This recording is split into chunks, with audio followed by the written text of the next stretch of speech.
Hi viewers, welcome to our channel Money Matters with AK and JK.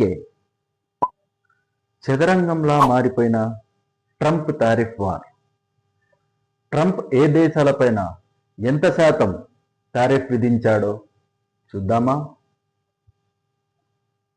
మొట్టమొదటిగా Indian వస్తువులపైన 50% tariff విధించాడు. India మరియు Russia oil ఒప్పందం వలన 25% పెనాల్టీ అదనంగా కలిపి టారిఫ్ విధించాడు. బ్రెజిల్ వస్తువులపైన 50% టారిఫ్, సౌత్ ఆఫ్రికా వస్తువులపైన 30% టారిఫ్, వియత్నాం వస్తువులపైన 20% టారిఫ్, జపాన్ వస్తువులపైన 15% టారిఫ్ మరియు సౌత్ కొరియా వస్తువులపైన 15% టారిఫ్ విధించడం జరిగింది.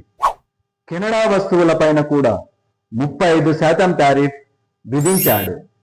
మెక్సికో వస్తువులపైన 30% అనేది యుఎస్ఏ మరియు మెక్సికో దేశాల మధ్య చర్చలు కొనసాగుతున్నాయి. ట్రంప్ టారిఫ్ వలన ఏ వస్తువులపైన ఎంత భారం పడుతుందో చూద్దామా? స్టీల్ అండ్ అల్యూమినియం దిగుమతులపైన 50% టారిఫ్ మరియు కాపర్ దిగుమతులపైన 50% టారిఫ్ భారం పడనుంది.